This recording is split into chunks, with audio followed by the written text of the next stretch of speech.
What I'm about to reveal to you is something they've kept hidden for thousands of years.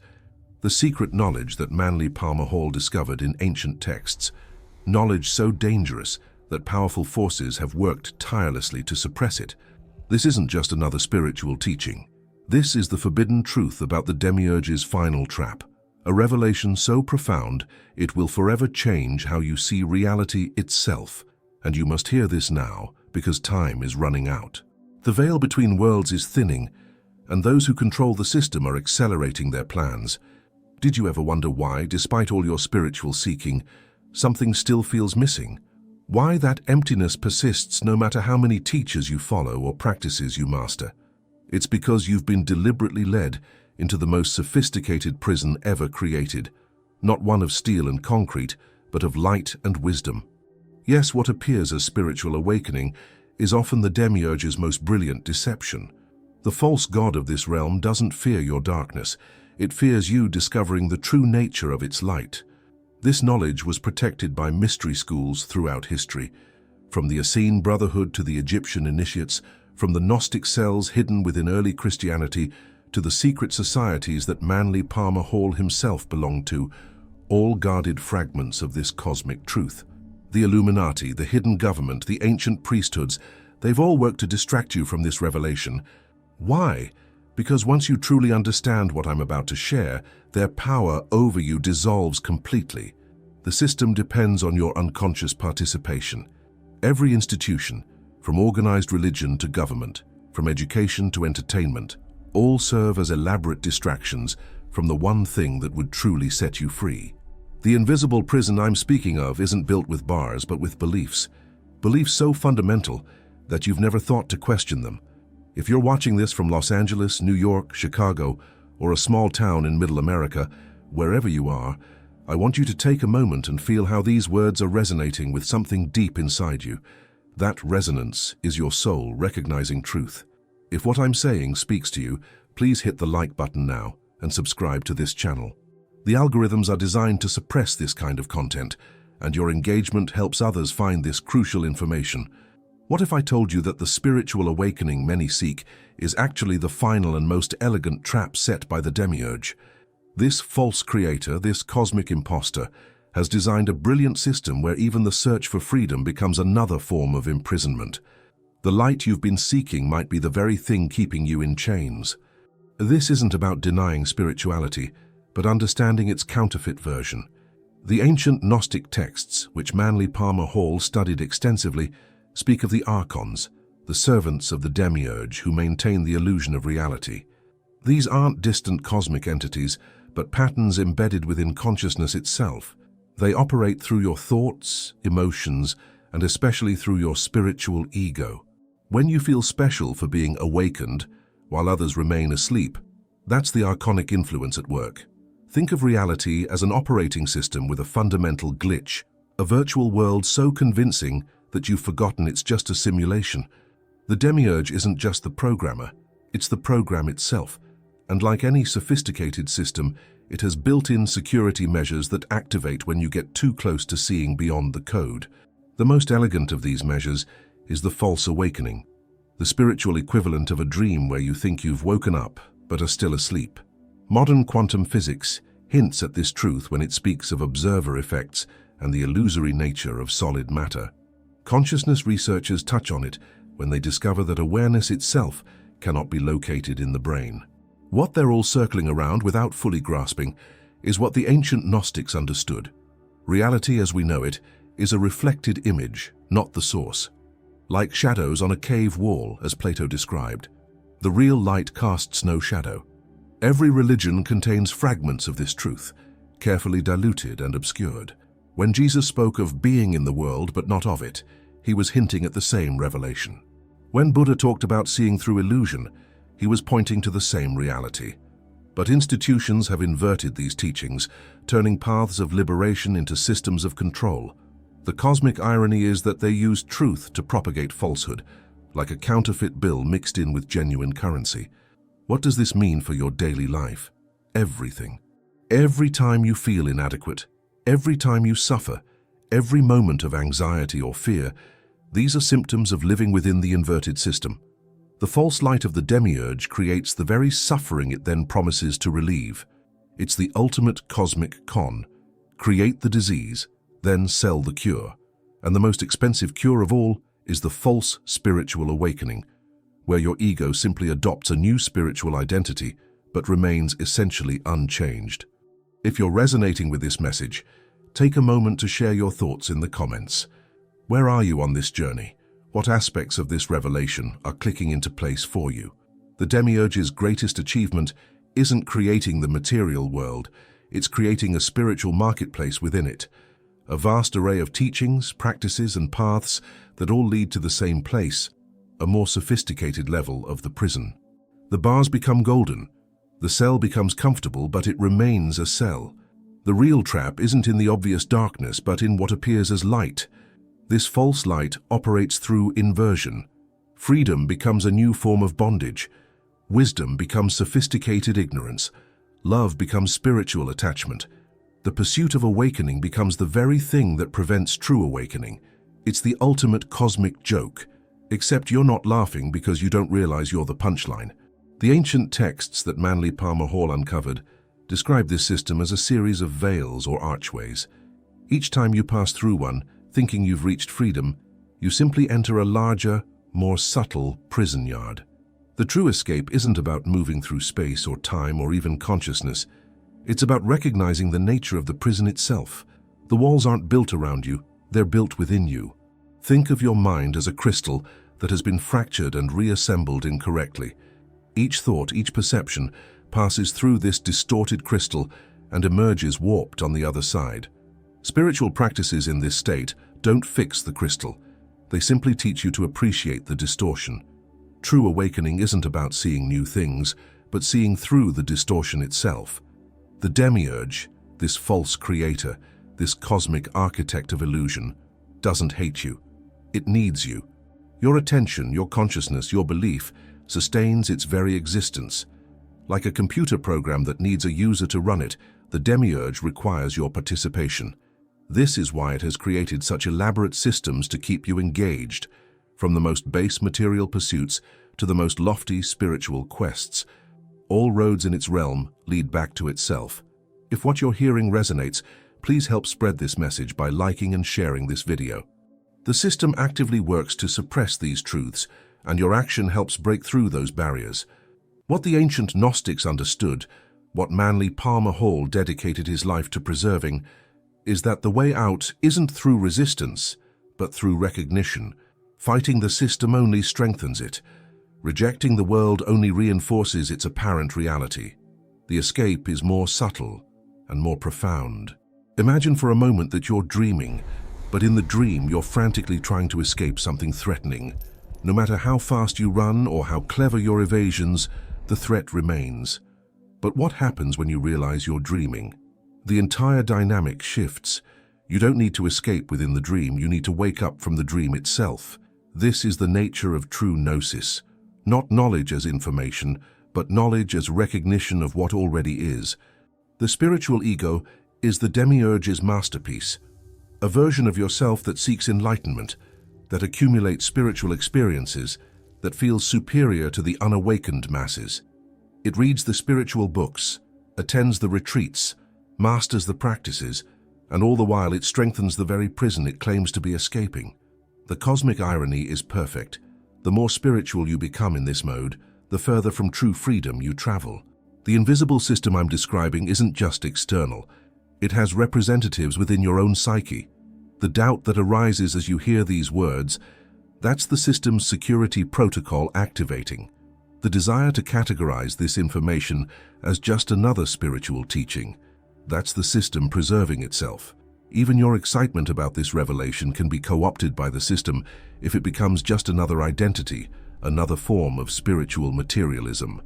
But beneath all of this, quiet and unassuming, is what the Gnostics called the divine spark. Not a grand cosmic light, but a tiny flame of awareness that cannot be corrupted because it isn't a thing at all. It's what notices. It's what knows. It's what you are before you call yourself anything at all. This spark doesn't need to become more spiritual. It doesn't need to evolve or improve. It simply needs to be recognized as what you already are beneath all the cosmic disguises. You've been told that spiritual evolution is about becoming something greater. What if it's actually about becoming less identified, less certain, less substantial? What if the path isn't about ascending to some cosmic height, but about sinking into the most obvious fact of your existence, that you are the awareness in which all experiences arise, including the experience of being a spiritual seeker? The ancient texts describe this as the remembrance of your true nature. Not a discovery of something new, but a recognition of what has always been the case.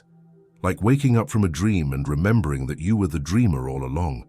This remembering isn't achieved through effort, but through allowing the false identifications to fall away without replacing them with new ones.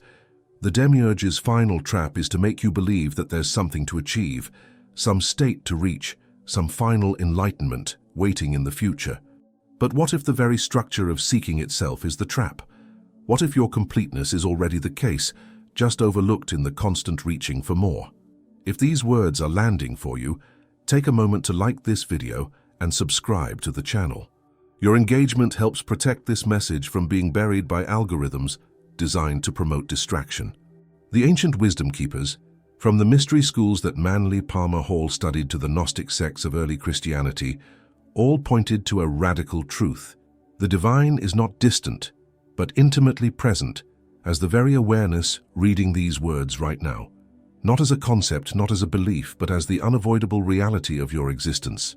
The separation you feel is the grand illusion, maintained by what the Gnostics called the archons, thought forms that create the appearance of division where none truly exists. These archons operate through your attention. Whatever you focus on grows in your experience.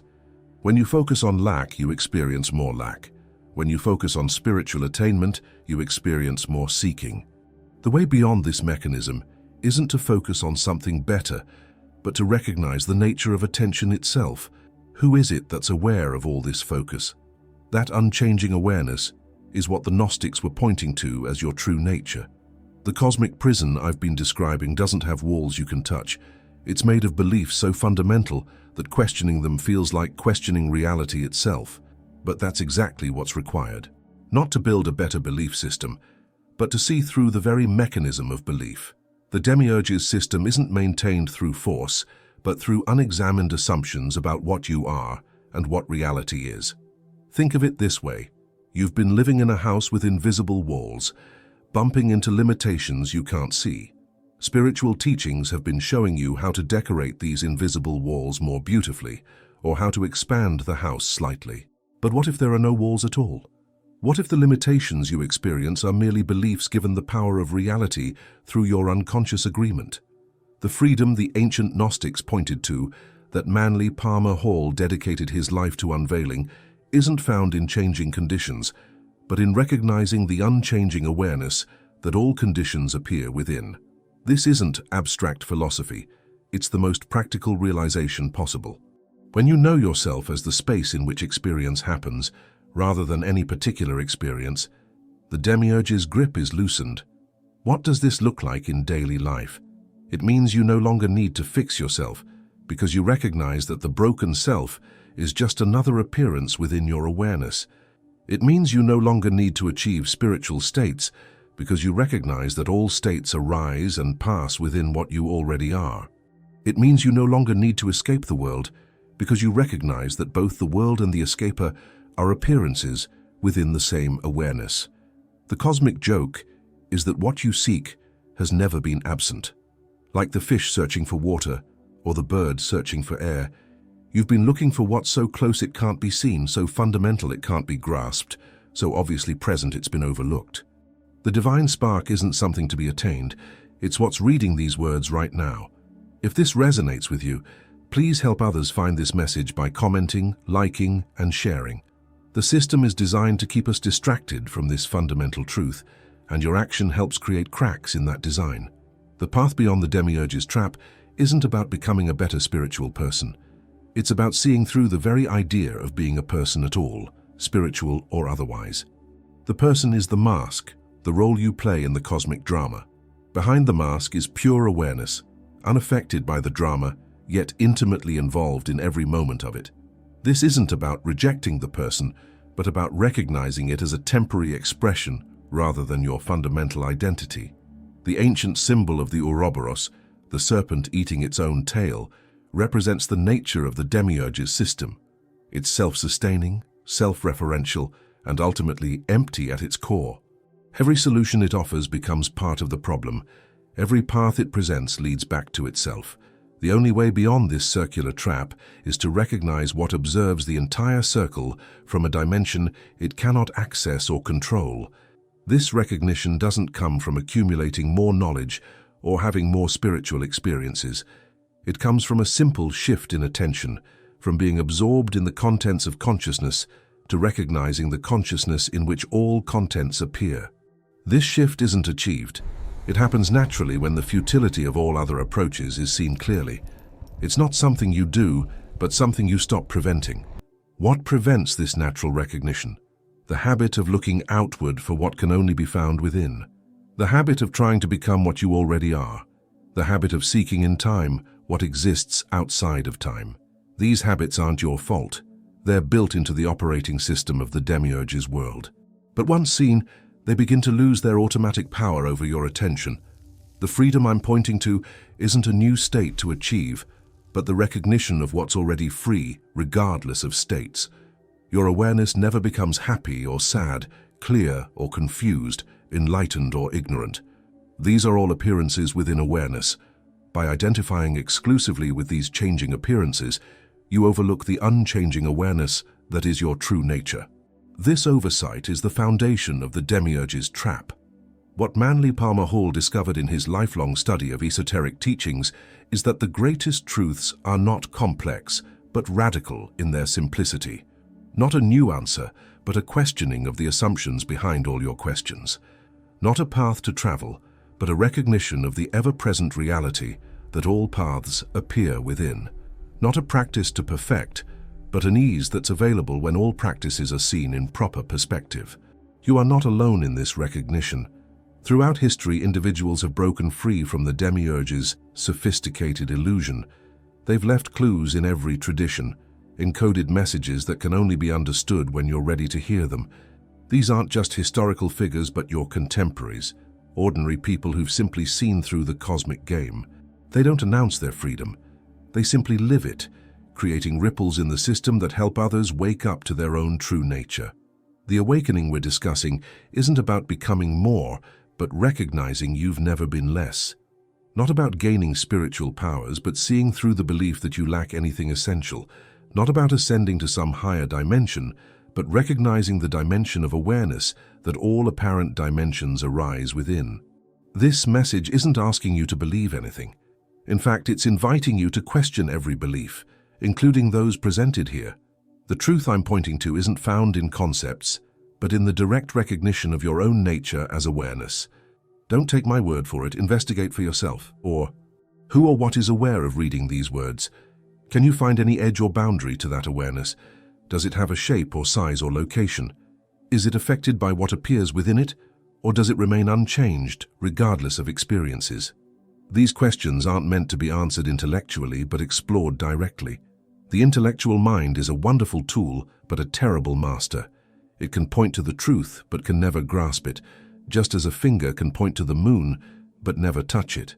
The recognition I'm speaking of happens beyond the intellect, in the simple, direct knowing that you are. As we bring this journey to a close, remember that the Demiurge's final trap is its most subtle, making you believe that freedom is complicated, difficult, or far away. The cosmic irony is that what you seek has never been absent, only overlooked in the search itself. The divine spark isn't something to kindle, but to recognize as already blazing at the center of your being. You are not what you think you are. You are not what you feel you are. You are not what you've been told you are. You are the knowing presence in which all thoughts, feelings, and concepts arise. This knowing presence isn't personal. It's what makes the person possible. It isn't spiritual. It's what makes all spiritual concepts possible. It isn't human. It's what makes humanity possible. This recognition doesn't end the game of life, but transforms your relationship to it. You continue to play your role, but with the deep knowing that you are also the space in which the entire play unfolds. This doesn't make you special. It reveals that the specialness you've been seeking has been a distraction from the miracle of simple being. The Demiurge's system continues, but its power over you diminishes as you recognize your true nature. The world doesn't end, but your exclusive identification with its drama does. The search doesn't continue, but a natural unfoldment of life does. This isn't the end, but a beginning without end, a recognition that allows life to live itself through you without the constant interference of a separate self trying to control the uncontrollable. We are many awakening to this truth together. In recognizing your true nature, you help others recognize theirs, not through preaching or persuading, but by being the space in which others can discover their own freedom. The greatest gift you can offer the world isn't your spiritual knowledge, but your embodied presence, your living demonstration that freedom is not only possible, but actually the case when all illusions are seen through. The divine spark that the ancient Gnostics spoke of, that Manly Palmer Hall dedicated his life to illuminating, is not just in you, it is you, stripped of all temporary identifications. Not a better you, not a spiritual you, not an enlightened you, just the pure, unmarked awareness that has been here all along, watching the entire cosmic drama unfold.